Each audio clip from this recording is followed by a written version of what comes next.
What's up, guys, and welcome to a special edition of Kisty's Lounge, guys. Today we're not in Kisty's Lounge. We are, guess where? We're in the President's Lounge. Well, soon to be President's Lounge. He's the one and only His Excellency Honorable. All of those titles, I feel like they go. Honorable Robert Kyagulanyi. Yeah. I'm so glad to be here. How are you doing? Pleasure's mine. Thank you very much, Robin. I'm very glad to be hosted by you after a very long time. Thank you for hosting me. I feel like you've hosted me. I'm in your lounge today. So. We are hosting the people. Exactly. Yeah. Well, I'm so glad to be here, and I feel Pleasure's all honored mine. to be able to come and have this chat with you, especially at this time of the year or this time in life. Because for me, I feel special right now because I feel like we're making history right here. So I'm just so honored. I'm so glad to be here. And I just want the people to really get to know the real Robert Kyagulanyi, because I feel like a lot of people know Bobiwine. Yeah. And I feel like I don't need to go so much into Bobiwine because we all know who Bobiwine is. I really want to make sure that people get the gist of who Robert Kyagulanyi is. But I'm still going to start, of course, with Bobiwine, because who is Robert Kyagulanyi without Bobiwine? So, Bobby, I remember when I first met you, I was 15 years old. Yeah. And somehow, in my head, to me, you seemed a leader because you came to London. I was in London at the time, and you came, and it was a music show. It was you, Baby Cool, it was Ziggy D. Yeah. Back in the days, and I was like, but out of everybody, you were the one who came to us, trying to figure out what we're doing, because we were a part of a youth group, and you took the time to come and find out what we were doing. And I remember you giving us this talk, really inspiring us and telling us to continue what we're doing. Yeah. And for me, I didn't even know that one day you'll be standing for president. So now, at that time, when you were Bobiwine, I remember I think it was like maybe 2003. Probably. Yeah, thereabout. Had it occurred to you yet that you would stand for president? No, not even 3 years ago did it occur to me that I would stand for president. As a matter of fact, until 3 years ago, I did not know that I would get involved in this thing they call politics. But here we are, Wow. And you're here. Which is crazy, because listening to your music too, throughout the years, it's always been message. Well, there's been lots of music with a message, and you're always about the underground people, the ghetto people, and whatever is oppressing us. And for everybody else, for me personally, I would think you had that vision before, which is crazy. You didn't. So, what was driving you in your music to sing about these issues? Because someone would think it's because you are waiting for this point right now. Well, Robin, my life has been exactly what people have been seeing. I'm a ghetto youth, and that's something I'm proud of. That's my identity. I'm a ghetto child. I was born and raised in Kamocha here. I met up with a few friends who together we refuse to be identified by the circumstances. We refuse to be identified by where we come from. We decided to be identified by what we think, but by what we envision. So we got together with friends and started singing. But again, like until we met in London, and then thereafter, our music was about identifying ourselves, about sending out a message. I've said it before, and I'll say it on this show, that I got into music not because I wanted a lot of money. I could have made money anyway. Yes. Not because I had an amazing voice. I'm not sure I have the best voice, but because I had something to say. I had people to represent. I had issues that I wanted to speak out through my music. And our music has always been expression and, presenting our identity. I am this bad man from Kamocha. Yes. That is us. Yes. So it is through music that we've been presenting ourselves. However, we've been having challenges that we've been wanting to talk about, and indeed, we've been talking about them until there came a time where we could not just continue talking, but we had to act about them. Right. And that is 3 years ago. I was chatting with my brother and friend Nubian, and we are like, hey, wait a minute. We've been like all our youthful life dismissing politicians, complaining, and entangling and disassociating ourselves with politics or the way we are being governed. But hey, when is this going to stop? How about we get into there and change it from there? Yes. And fast forward, here we are. I ran for MP. We won overwhelmingly with close to 80%. But again, that was not enough, because when I got into parliament, oh man, it was a whole lot of mess. And I said, wait a minute. If it can't be changed in parliament and it's changed in state house, we'll go there. Like I said before, they did not allow the parliament to come to the ghetto, but the ghetto decided to go to the parliament. And we realized ghetto affairs wouldn't be addressed in the parliament. So right now the ghetto is going to the state house. Right. That's what's up. So now, going back to the music, while you were doing all this music, and you know, you're seeing politics, and you're singing about all these issues that are going on. The topics that were in there. So were you just, because for me, I really want to base on this, because for me the music is what got me to fall in love with Bobiwine music, because again, it was purpose driven.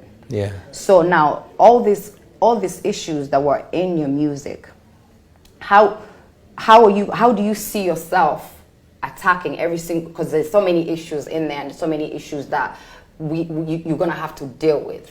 So now how are you going to bring your music out of how you, because your music is what makes us love you. We don't know Robert Chagulanyi, we know Bobiwine. Is your music that makes us love you. So how are you going to take whatever message that's in your music and put it in your actions? Well, music is the verbal part of us. We artists are like journalists. We are like public commentators. We are like painters, artists, cartoonists. I'll borrow words of one great artist from Acholi Land. His name was Okot Pibitek. This guy died, I think, before I was born. He died in 1980, so I'm told. But he one time said, we artists are mirrors of society. We only reflect what's happening in society. So my music for a long time was a simple reflection of what's going on in our society.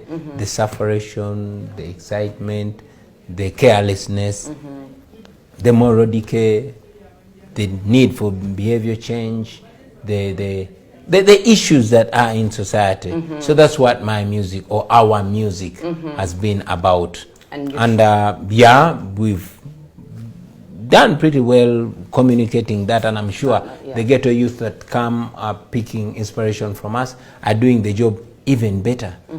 However, there was a time of talking about issues. Now is a time of acting upon the issues. So now pretty much you still do music, but it's been made difficult for you to even do music anymore. I still do music. You still do it. So I'm just saying, like, it's been made difficult for you to even do performances and stuff like that. Not difficult, it's been made impossible. Impossible. So now, are you going to drop the music when you go into the state house? I did not drop the music when I went into parliament. So that means I'm not going to drop music when I go to state house. President George Weah sang a song. We did a collaboration with President George Weah. He is in state house, you know, and I want to believe I'm an even better singer than him. Of course, with all due respect to His Excellency. But music is an amazing thing. And some of us that have been so lucky to get a little bit of musical talent, we intend to use it at all levels. After all, Bob Marley said, when music hits, you don't feel no pain. So music is what endeared me to the people. And I want to believe that it's my most effective means of communication. So even as president, when people get bored about my speeches, like we get bored about Museveni's speeches, I'll sing my message. Wow. I really love that answer, and I wanted to hear that answer, because I was wondering, I'm like, what, is he still going to do music? Because really, a lot of us still love your music, and the fact that it still spreads a message, I feel like it's only right that you continue that music. I'll definitely continue the music. So now, moving on. While I was in America, you made, of course, that's when you went into parliament. and we saw so many things going on, and I have to say the most famous thing about Ugandan parliament is the fight. It's that fight, crazy. Right? Now, I have to talk about that fight because a lot of my fans are not Ugandan, but they do know Uganda because of that fight. Wow. A lot of them used to know Uganda as Idi Amin. People will ask me, Uganda, Idi Amin? Now they're like, Bobiwine? Because of the fight, not in a negative way also, the fight, but it's because they know that you're a revolutionary all over the world. And when you came to America, you graced Time magazine. So where that puts you in the world is big. So the reason why I want to talk about this fight, I know it's a negative point, but I want to talk about it because I felt like that's it's a revolution. Like it came from let's stop talking. Yeah. We're ready to like, look, you're not listening. We're going, we're going straight on. Going down. Yeah. So tell me, like at that moment, what even led to this fight? Because for us, we just see things, we just see whatever's happening, but we don't even know what led to it. Did somebody budge somebody? What happened that day? Well, for starters, I hate to remember it. And again, I'm sad that Uganda as a country is known mainly for the wrong things. Exactly, yes. The dictatorship of Idi Amin, the atrocities of Yoweri Museveni, and now the absolute abrogation of our constitution. Exactly. The attack on the parliament and things of the kind. I'm not proud as a Ugandan to be talking about my country and having to talk about those issues. But again, it's such pain that opens our eyes to wider things. Now, this is how it happened. I'm not a violent person. And indeed, when the shameless Majezi was tabling or was planning to table that bill to change our constitution and make Museveni president for life, we tried to reject it because I'm a singer. I led the members of parliament into song. We sang the national anthem over and over and over and over and over again, to block that. And yes, it had picked momentum. That is when the SFC, that elite military group that guards Museveni, it was commanded by his son then, raided parliament, beat up everybody, the Honorable Namboze. So they caused the ruckus. They caused the ruckus. They started beating up everybody. Honorable Namboze has never recovered from that. She broke her spine. Honorable Zake was almost recovering until they repeated the same thing again. They beat up everybody. And I saw these guys were beating up people and they were attacking. I said, wait a minute, I'll take you on. And I took them on. Yeah, because going like this. But there were many. They were armed. And I was not intending to present myself as a violent person. So I just took a few minutes of self-defense before they overpowered me. One of them held my neck from behind. And the rest is the sad story that happened. They tortured us, they detained us, only to release us later, without charge. But sadly, they succeeded in abrogating our constitution. And that is why we're still grappling with the same dictator.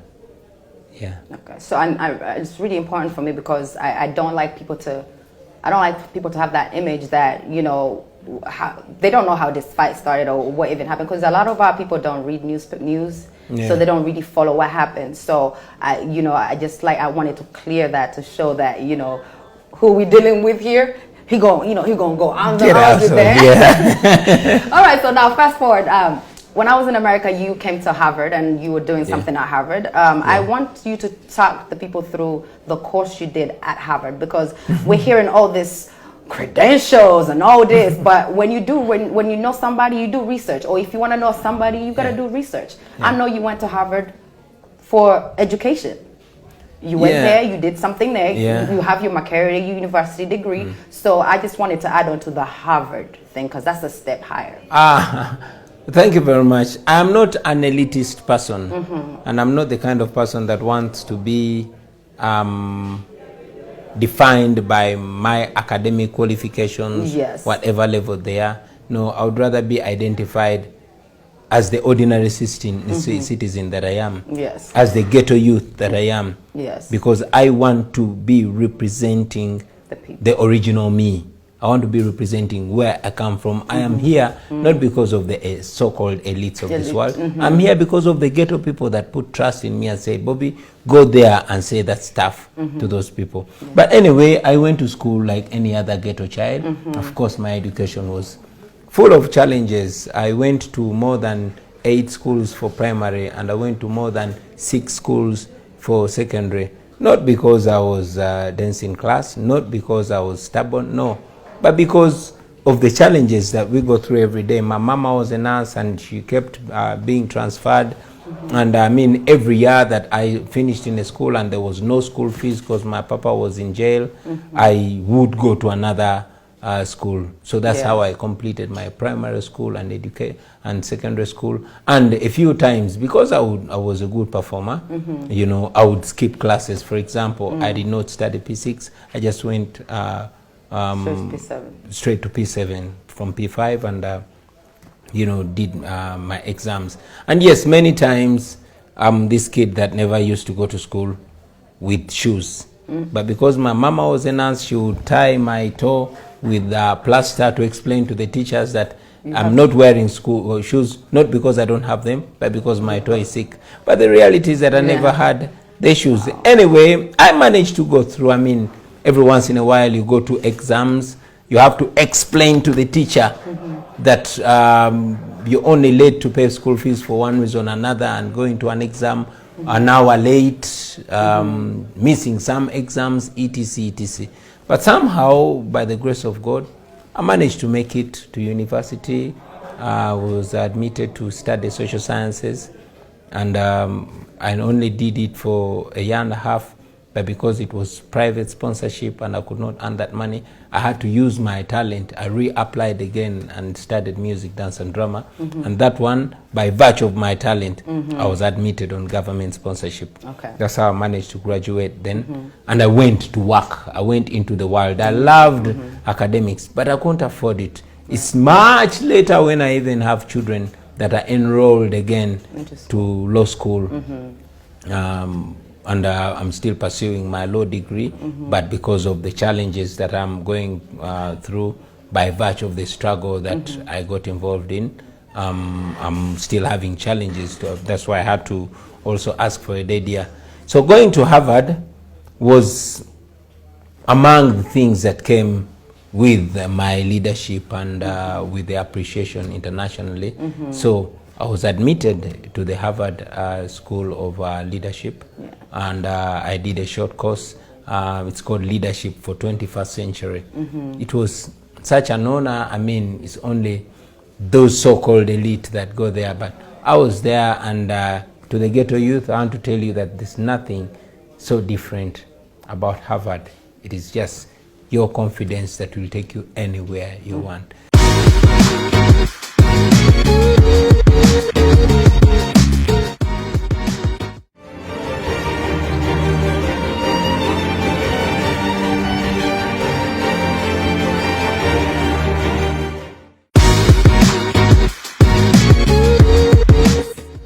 Self-explanatory. People power, our power. But how did you come up with that to say, okay, I'm gonna represent people power? How did that come about? Yeah, when I was still campaigning in Chadondo East, I was arrested on the last day of campaign, and people wanted to riot. I told them not to riot. The police and the entire regime machinery had descended on us. They wanted to intimidate me and intimidate the people. Without even thinking, I told them, guys, always remember that people power is stronger than people in power. And then people are like, yeah, it is our power. So they started chatting people power. But it didn't go down in my mind yet. So after the Chadondo,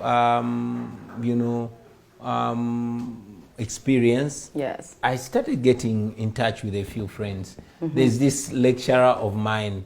That is when I had already enrolled in law school, and he was teaching us constitutional law. He became my friend. So we discussed stuff, and him, and then my friends like Joel Senyonyi, my friends like Roy Semboga, my friends like Nubian Lee, my brother Nyanzi, and a few other friends who I'm not sure you know about. You know, we go together and say, guys, we are young people, and this is our country. And by now we know that we cannot pretend anymore that it is okay. Right. What do? We decided to form a small study group which built into a movement. And one day when we had a retreat, we agreed that we had to give this group a name. A name, yes. And we agreed that we call this group People Power, Our Power.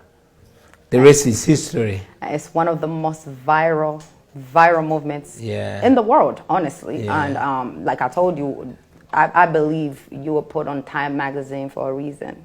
There's a reason why that was, because this movement is so viral that people who are chanting people power, white people chanting people power, white people saying Bobiwine, and I'm like, what is going on? But anyways, let me lighten up a little bit. How is the family doing? Because you know what, whatever you're going through or whatever you're doing right now has to be very heavy upon your family. How are you handling this and your family at the same time? And you know, well, I salute my family. I salute my wife with both hands. She's a very strong woman. She has put up with a lot of, I don't know, so much. My children, my 2 little girls and 2 little boys. Well, Solomon is no little boy anymore. But these, my children and my wife, my little family has put up with a lot. But not just my nuclear family, the entire family, my fire-based family, is closest to my heart. They lost everything. They lost a livelihood when I got into politics, struggle. I don't want to call it politics. Struggle. I'd rather call it leadership. So when I got into formal leadership, of course, that is when the regime clamped down on our sources of income. That is when our shows were abolished. That's when our music was restricted on radio and TV stations. That is when they started going for their families, etc. So these, my friends, these my people have put up with a lot in this struggle, and I'm sure I wouldn't be as steadfast as I am if they had relented. So I want to salute them. I want to salute my family. I always try to explain to my children and borrow the words of the great Mandela. Like when my little girl Subi holds me and cries and doesn't want me to leave home. When my little girl Shalom says, but Tata, you keep going and leave we, your children, alone. I tell them, I have millions of children out there. They are my children too. They need me, and I have to give a little bit of myself to them, because it is those children's parents that ensured that your father puts on a nice suit, that your father is known, that your father can put a decent roof on your heads. Because there's so many people say so many different things, and I'm wondering, I'm like, look, this person has a family, has kids, you know, so that's what I'm saying. It's so selfless of you, because when you think about the safety of your children, the safety of your wife, of course, even your friends who have, you know, been with you up to this, you know, it's very selfless of you to be like, look, I have other children out there. Robin. So, you know, God bless you for that. Thank you. Now, first of all, sorry about your friend who was shot in Arua, in the car. And I don't want to revisit that. However, I want to, you know, I want to send my I would say sincere sorry and condolences on behalf of us, I guess, my team, because that was something that kept me and my mother awake. Like literally, when you were out there, it's like everyone was like, oh my God, is he gonna come back alive? My mom will call me at 3 in the morning, like, oh, I don't know, is he okay? I spent the whole, my mom died, and she was praying for you every day. She would wake up and pray for you at 3 a.m. every day. So when I tell you that this struggle is real, this struggle is real. It is real. Yes, and we're going there. So kudos to you, man. Kudos to you, man. Thank so you. I don't want to go through that whole, because it's traumatic, and I don't. Yeah, but I mean, we try to live with it. And while we salute my brother and friend Yasin Kauma, who took the bullet, yes, that was meant for me. Meant for you, yes. Yeah. Many other people have been brutally murdered by the Museveni regime. Rita Nabukenya, a beautiful young lady, left 2 cute little daughters. She was run over by the police and killed. Yes, Hakim Sekama, he was murdered as I watched with my 2 eyes, with the police patrol car, number UP2525. I remember it vividly. Wow. You know, just a few weeks ago, Mutiabule Charles was killed by the same security forces that we pay to guard us. Right. You know, Daniel Chene was murdered recently as we were coming back from laying Rita to rest. So many young men and women have been killed. Many people have paid the ultimate price. Many have been brutalized, even without our knowledge. These are the few lucky ones that catch media attention. But you know, many other people have been suffering. Some have disappeared, never to be seen again. Chibalama John Bosco has disappeared, never to be seen again. You know, Ziggy Wine, my fellow artist, lost his life. Yeah, he was abducted, tortured, his eye plugged out and killed. So much has happened, but should it make it sad? Should it make us sad? No. It strengthens our resolve, because this has been happening, this is happening, and this will continue to happen if we don't do nothing about it. Exactly. Yeah. So that's what gives you the energy to really push on and keep going with this. This. Because ain't no way out until we create a way out. Amazing. So now let's move on to past.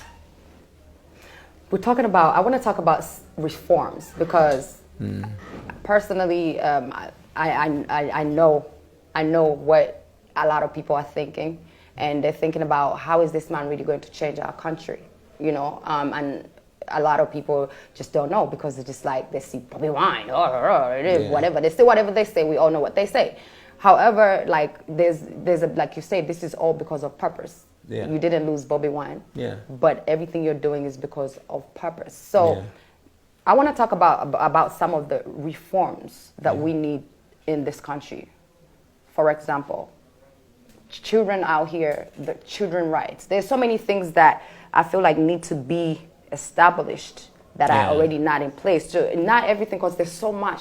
It's wide, but as you, what is your biggest concern when it comes to systems reform? What is at the heart, at the core of your heart, when it comes to that? I'll say that our country needs an entire system overhaul. Yeah. It would take us more than a day to pick in different sectors what's wrong, but I'll round it and say our problem is governance. Our problem is leadership. So to make it brief, it is servant leadership, people-centered leadership. You know, a leadership that is for the people, like submissive to the people. You know, servant leadership, where leaders are true servants of the people and the people are the bosses. But when we achieve that, because we'll achieve that the day I win as president of this country. But again, what are the first things that we look at as a ghetto child? And I know when you fix the lives of the common people, you will have fixed substantially the lives of the country, men and women. So we always put up this fist, not just to show defiance, not just to show that power belongs to the people, but these 5 fingers, each of them stands for something. And these are things I look at. Okay.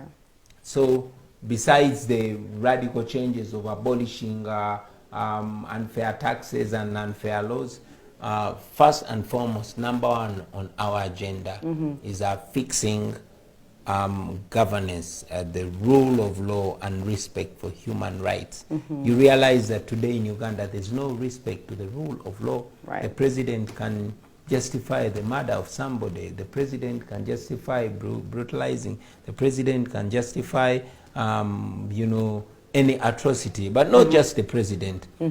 Anybody that's near the president. Right. I mean, you've seen it, and you continue to see the human rights abuses. You continue to see the lawlessness. So that's our first agenda, is to subject everybody to the law. Exactly. Nobody will be untouchable when I'm president. There will be no more order from above. There will be no more I'm so and so son and daughter. No, everybody will have their 100% right. No one is above the law. Will be respected. Everybody will be a human being.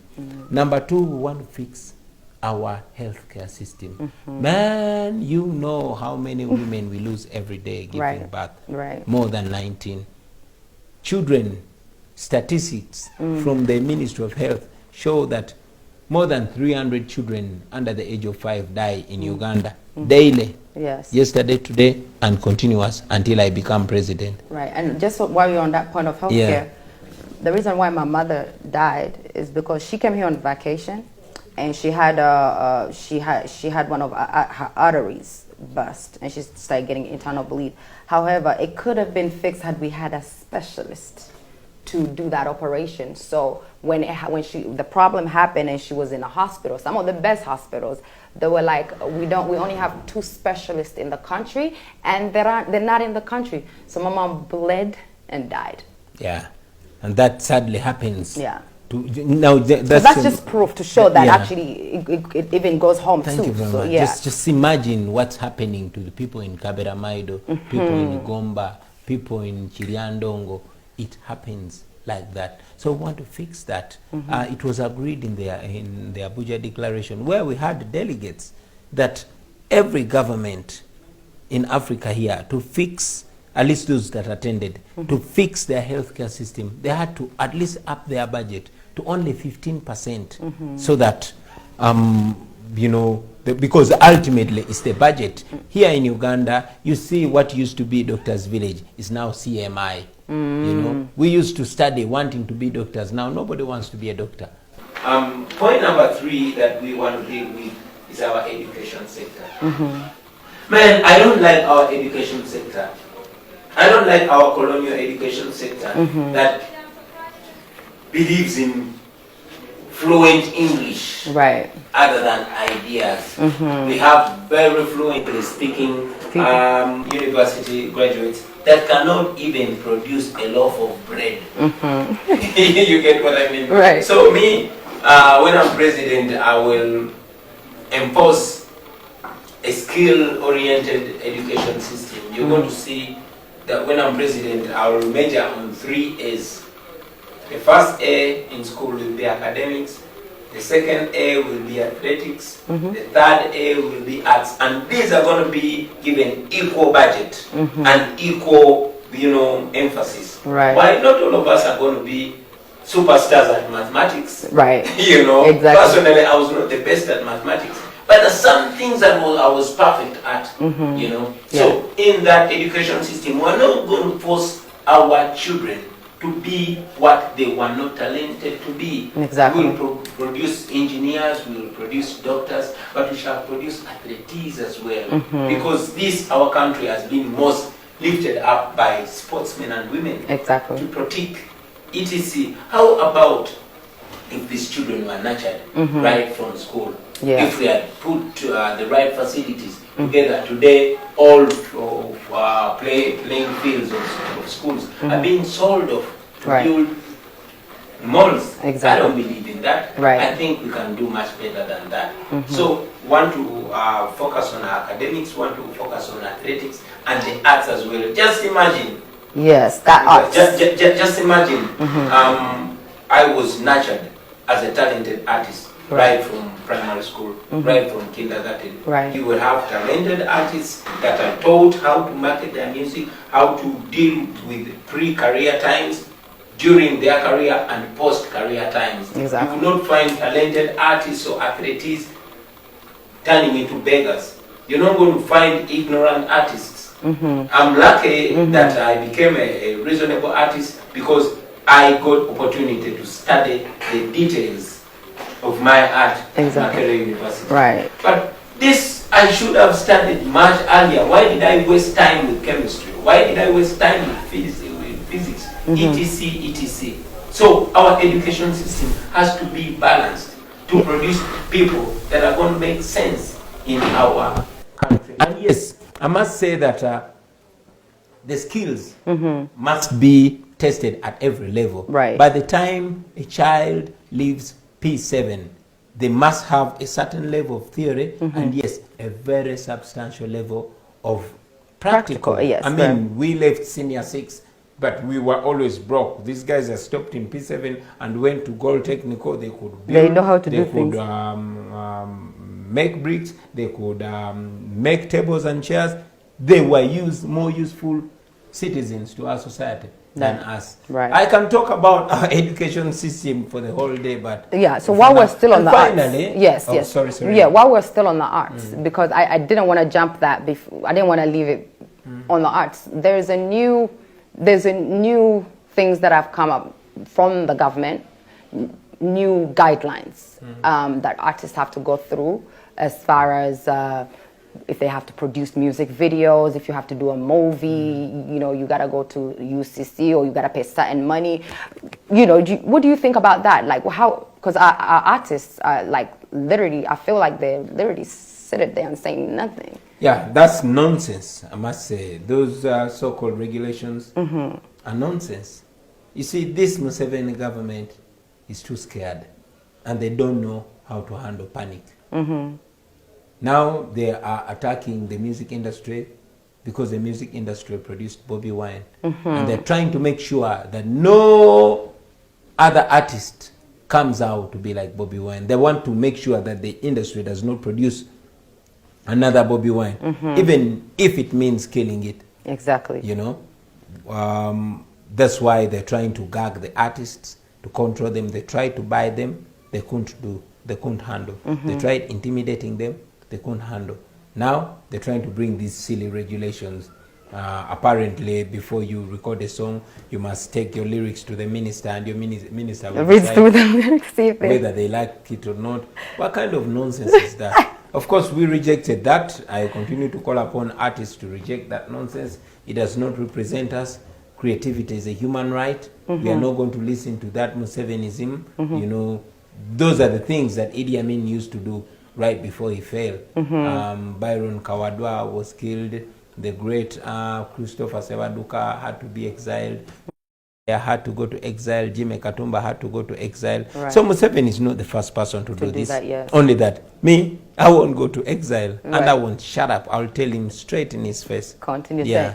And also, we have a lot of young people because again, here in Uganda, the arts is not a field that is influenced by our parents or from the bottom, like you said. Had your parents or had you known that this needs to start at a young age, because my mom used to say the same thing too. It's like, if I knew that you could start acting from the minute you were little, I think you'll be in Hollywood by now. Yeah. So now, what message would you give out there to the people, the young people who want to join the arts, and and the parents who maybe don't support or who support? What is the message? Because I think this is very important, because the arts itself is one of the biggest industries that make economies.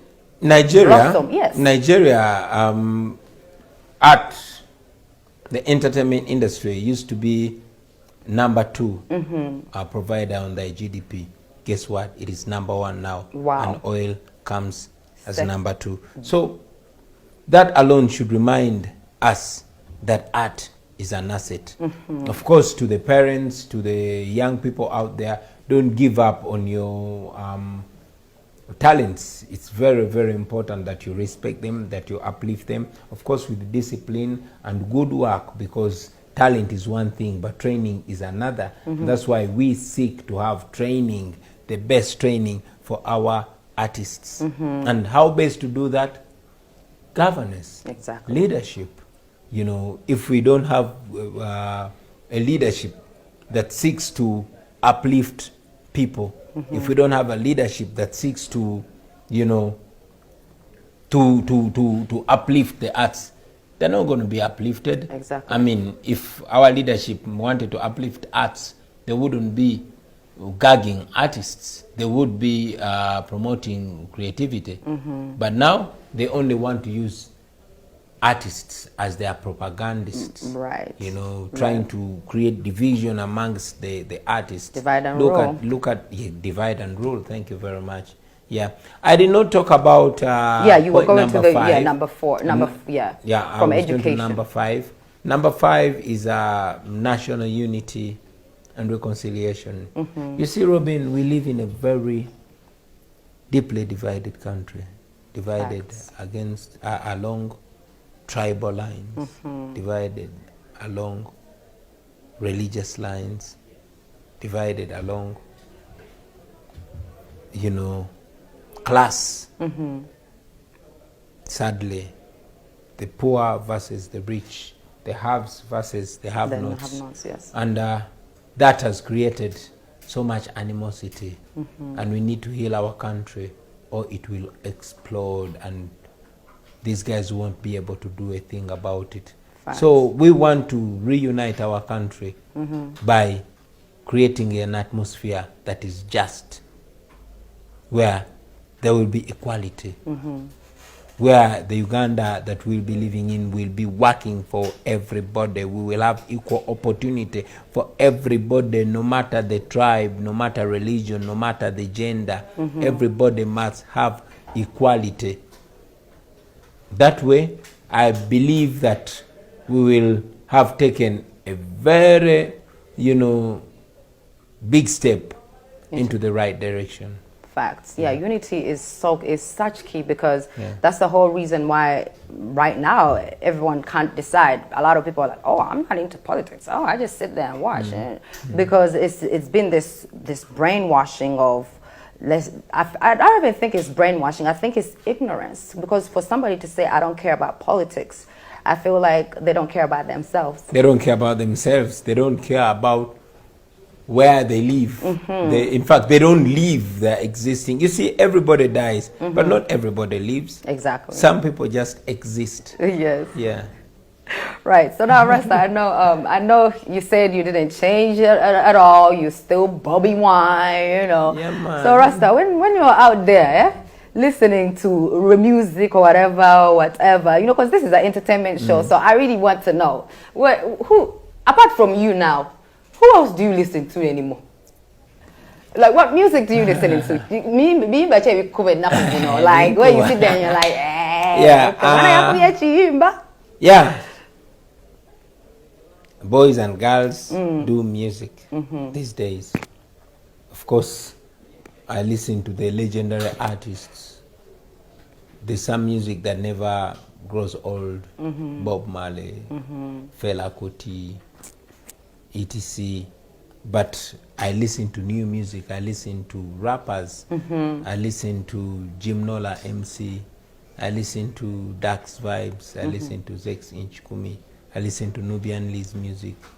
I listen to Kabako. I listen to all music that represents people. That represent, okay. I listen to it, you know. Right. And of course,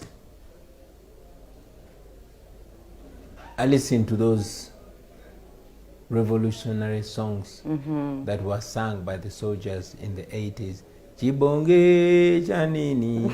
Yeah, my favorite song is, it goes like, that was a Chaka Chaka song. I remember we used to sing that. Chino chisera chetulino kulwana mubisere by'omaso tufune emirembe. So I listened to Sergeant Chifulugunyu, who was an NRA fighter and later a UPDF officer. Unfortunately, he died miserable and sad. He was pushed on a wheelbarrow to hospital and was not attended to, and he died. Like many other, you know, formidable soldiers that were forgotten. So I listen to that music. It gives me the confidence and energy to push on. It inspires you. Yes. All right. Now, finally, what message would you give to all your supporters because for me, I feel like this is a very important time in history, and a lot of people need to know. Those supporters out there, you are not my supporters. You are supporters of the truth. And I know that if I changed my word and diverted from the truth, in less than an hour, you would not be supporting me anymore. So you're not supporting me, you're supporting what I stand for. And support anybody and everybody that stands for the same. Because this is not about me, it's about all of us, especially we as a generation. We have a duty. There's this guy called Franz Fanon one time said, every generation must identify its mission and then fulfill it or betray it.